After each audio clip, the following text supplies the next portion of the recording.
Assalamualaikum warahmatullahi wabarakatuh. Kami dari kelompok 7 akan mempresentasikan hasil kerja kelompok kami dengan judul aplikasi data pengurus kelas. Sebelumnya, perkenalkan anggota kelompok kami. Yang pertama ada Ahmad Ghazali dengan NIM 51804110002. Yang kedua ada Samsul Hilal Hartono dengan NIM 51804111026. Yang selanjutnya ada Dewi Kaneswara dengan NIM 51804111055. Dan yang terakhir ada saya sendiri, Taufik Ismail dengan NIM 51804111074. Langsung saja ke materi yang pertama, yaitu tentang pengertian kode Igniter. Dari beberapa framework PHP, kode Igniter merupakan salah satu framework yang paling sering dipakai. Kode Igniter adalah framework untuk menciptakan dan mengembangkan situs atau aplikasi dengan model cepat yang berbasis MVC, Model View Controller. Kemudian, cara kerja dari kode Igniter yaitu yang pertama, pengguna melakukan permintaan tentang data A. Kemudian, controller menerima permintaan pengguna dan meminta model untuk mencari data A. Selanjutnya, model mencari di database untuk data A. Setelah diperoleh data tersebut, View mengkonversi data A menjadi data yang mampu dibaca pengguna dan dikirim kembali ke browser. Dan yang terakhir, pengguna menerima data A. Selanjutnya akan disampaikan oleh rekan saya.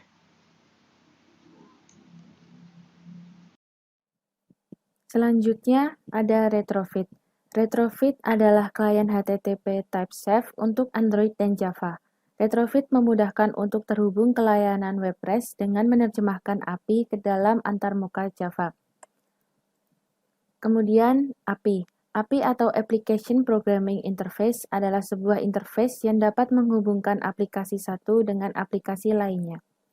Selanjutnya ada metode HTTP.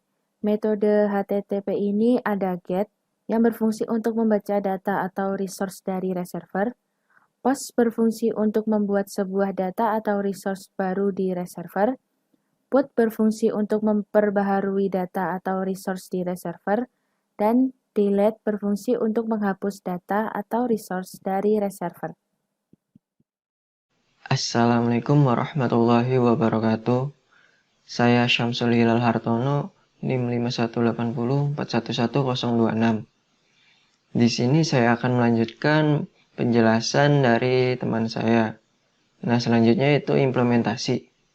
Nah, di program kita apa saja sih implementasinya? Nah, implementasinya yaitu yang pertama, yaitu mempersiapkan kode Igniter 4. Dan yang kedua, mempersiapkan database dan environment. Nah, yang ketiga yaitu membuat struktur validasi kategori. Dan yang keempat, menyusun CRUD REST API kode Igniter 4. Nah, CRUD yaitu create, read, update, and delete. Nah, keempat itu adalah implementasi penting dari penyusunan program kita. Selanjutnya yaitu aplikasi data pengurus kelas. Nah, apa aja sih keterangan dari aplikasi data pengurus kelas nih? Aplikasi data pengurus kelas adalah aplikasi mobile yang digunakan untuk menyimpan data dari pengurus kelas. Aplikasi ini dibuat dengan framework kode Igniter 4 yang saya sudah jelaskan dan diimplementasikan ke Android Studio. Nah, fitur yang terdapat di dalam aplikasi ini yaitu yang pertama, yaitu menambah data. Yang kedua, mengubah data. Yang ketiga, menghapus data. Dan yang keempat, melihat data. Nah, di sini ada tampilan login dari program yang kami buat. Yang pertama yaitu login anggota. Kita bisa login mengisikan username dan password dan mengklik login. Ini tampilannya. Dan yang kedua yaitu tampilan beranda. Nah, di tampilan beranda ini sudah terdapat anggota dari kelas. Nah, di menu sini terdapat tombol untuk tambah anggota. Nah, di tombol tambah anggota ini kita bisa menambah inputan data anggota dengan kriteria jabatan bendara, terus namanya Ahmad Ghazali, NIM 51804102, jenis kelamin laki-laki, alamat KBA yaitu Kalimantan Barat, dan nomor telepon 123. Nah, ini adalah tampilan login, beranda, dan tambah anggota. Selanjutnya yaitu akan didemokan program oleh teman saya, Ahmad Ghazali.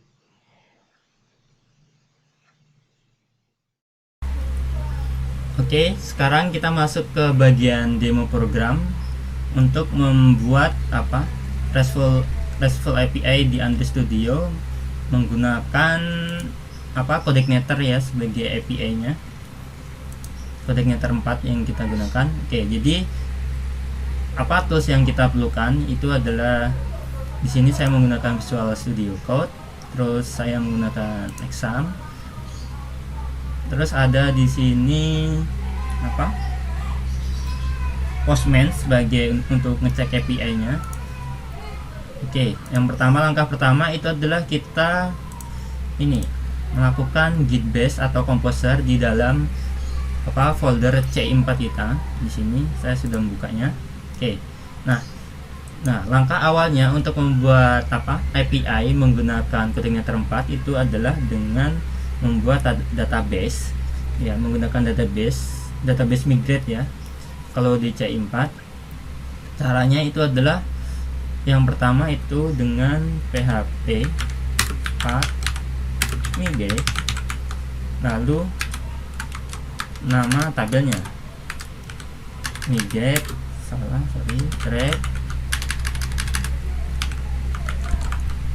thread, terus nama tabelnya, misalkan di sini saya users gitu ya. Nanti ketika kita enter, dia akan membuatkan sebuah migration di sini ya. Nah, sebelum masuk ke sini itu langkah awalnya adalah kita setting dulu di env-nya. Itu adalah kita mengarahkan database-nya. Di sini ada database name-nya, ada DB.html, username-nya root, dan password-nya itu kosong. Oke. Ketika sudah muncul migrasinya tadi, kita berhasil, kita bisa mengetikkan field atau isi dari tabel yang kita buat tadi. Di sini kita bisa menentukan isinya namanya apa aja. Di sini ada tipenya, terus ada constraint-nya itu berapa. Oke. Sudah selesai ya. Di sini ada thread table yaitu user. Oke. Setelah kita selesai mengetikkan itu semua, kita bisa langsung dengan mengklik di sini php spike migrate ya. Ketika kita enter, nah nanti di sini adalah running all new migration selesai atau done ya. Nah, ketika sudah, kita bisa ngecek nih di tabelnya. Nah, di sini tabelnya apakah muncul? Nah, di sini muncul tabel user. Tabel user.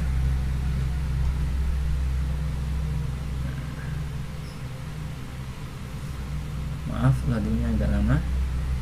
Nah, nanti muncul di sini, kita lihat di strukturnya aja ya. Nah, di sini ada sesuai dengan yang kita buat di sini di bagian migration tadi ya. Dia akan sesuai dengan ini, tipenya apa dan constraint-nya itu berapa. Di sini nanti begitu semua. Oke. Ketika ini sudah selesai, kita bisa melakukan menjalankan API-nya. Untuk ngeceknya kita bisa lakukan di sini di codeinator 4, kita bisa lakukan dengan php path ya. Oke, di sini udah start ya. Di sini kita masuk ke localhost 8080. Oke, ya. Jadi kita nanti menggunakan ini. Oke, ketika sudah selesai, lalu langkah selanjutnya itu adalah membuat kontrolnya terlebih dahulu. Di sini ada kontrolnya untuk melakukan insert, update, delete ya, edit yang ada di database kita nanti, di tabelnya nanti ya. Di sini saya membuat controller. Di sini ada index itu adalah untuk menampilkannya, untuk view. Di sini ada create, ada show ini sama dengan tadi edit ya, show ini sama dengan index. Terus di sini ada update, ada delete ya. Nah, untuk ngesetting ini semua itu kita masuk ke biar bisa masuk ke resource ini semua, itu kita masuk ke config sini, kita ngatur di bagian roots kalau nggak salah ya. Mau saya agak lupa. Nah, di sini kita ngatur rootsnya biar dia bisa mengambilkan biar kita cukup melakukan satu aja di sini ya. Resource-nya itu di user. Jadi dia nanti di controller user, dia akan mengambil semua kontrol isi yang ada di controller user. Jadi di sini ada update, ada delete, ada create ya, ada insert. Maaf ya. Oke. Kita buat di sini dan dia terhubung juga dengan modelnya di sini, user model. Ini yang menghubungkan dengan database-nya. Oke. Setelah ini kita buat, kita bisa ngeceknya di Postman. Ya, di sini jadi kita copy linknya, tadi linknya ini ya, 8080, lalu nama controllernya di sini, yaitu controller user buat kita. Nah, terus kita misalkan modenya itu untuk get ya, untuk ngambil data. Kita send coba. Oke. Ya, nah di sini tulisannya itu berhasil mengambil data ya, message-nya. Nah, di sini dia menampilkan semua datanya. Oke. Jika ini sudah berhasil, maka API dengan codeinator 4 kita sudah jalan. Lalu sekarang kita tinggal menghubungkannya dengan Android Studio. Di sini ya. Di sini saya membuat sebuah aplikasi untuk mendata pengurus kelas ya di sini. Di sini saya menggunakan bahasa pemrogramannya itu menggunakan Java untuk Android Studio-nya. Nah, untuk menghubungkan dengan API codeinator 4, codeinator yang kita buat tadi, itu di bagian API ini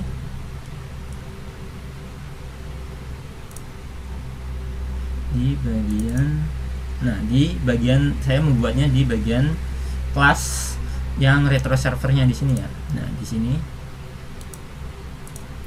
Nah, di sini di base URL-nya saya ketikkan ini di sini itu API untuk komputer saya atau laptop saya ya. Ini 192.168.143. Kenapa nggak menggunakan localhost 8080 itu nggak tahu kenapa error ya. Jadi saya menggunakan API saya. Terus di sini nama database-nya dan di sini itu nama kontrol yang akan dipanggil. Saya di sini menggunakan public aja. Sebenarnya bisa menggunakan user, tapi saya menggunakan public aja biar aman. Lalu kita di sini, lalu di bagian adapter kita buat di sini. Di sini ada nambah image ya, tapi karena di Android Studio-nya saya belum terhubung dengan komputernya, belum saya hubungkan, jadi nggak bisa upload. Nah, di sini ada request user di sini untuk melakukan create, update, delete ya di sini, dan ada get-nya. Di sini ada create, di sini ada field-nya yang harus diisi dan tipe datanya apa. Oke. Di sini ada modelnya, data modelnya untuk ngambil data ya, mengambil sebuah data dari tabelnya tadi, dari tabel database. Ada get. Di sini respon.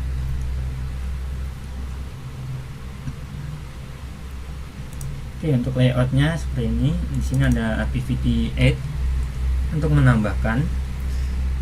Agak lama ya. Oh ya, di aplikasi ini saya nambahkan fitur untuk login di sini ya. Nah, untuk login itu kita buat aturan tersendiri saja. Jadi misalkan untuk loginnya itu menggunakan username admin dan passwordnya itu 12345. Jadi tidak menggunakan database untuk loginnya. Oke, sekarang kita coba langsung ngeran aplikasinya. BTW sudah berhubung saya sudah ngerannya, hasilnya jadi seperti ini. Jadi ini ya untuk loginnya tadi. Jadi username-nya admin dan passwordnya 12345. Coba kita pastikan. Admin, terus di sini 12345 untuk passwordnya. Kalau login. Nah, dan di sini muncul data yang sudah kita buat. Ini sesuai dengan di database tadi ya. Sesuai juga yang ada di Postman, datanya sama dan di sini juga sama. Oke. Lalu di sini kita bisa melakukan update, bisa melakukan delete, bisa melakukan create ya. Di sini misalkan saya nambahkan data. Oke, misalkan jabatan dia itu tadi bendahara misalkan. Terus namanya itu adalah misalkan Zaki.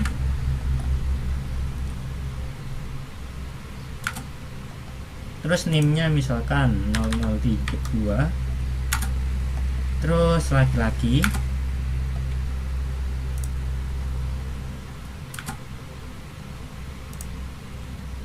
Terus misalkan alamatnya itu Sleman. Terus nomor teleponnya misalkan saya cek aja ya. Oke, lalu kita simpan. Oke, berhasil menyimpan data. Oke, tadi masuk ya dengan nama Zaki, dia bendara 002. Lalu kita coba ngedit ya. Kan ini bendara ada dua nih. Coba kita edit, kita klik. Nah, terus misalkan kita mau rubah namanya, misalkan NIM-nya kita rubah 203 misalkan ya. Kita simpan. Apakah data berhasil dirubah? Oke, berhasil ya. Untuk NIM-nya berubah jadi 203. Lalu kita cek untuk update-nya. Coba kita update udah ya. Lalu kita coba untuk delete-nya. Apakah berhasil? Kita hapus ya. Oke, berhasil. Jadi untuk create, update, delete dan views-nya itu berhasil semua. Jadi sekian presentasi dari kelompok kami.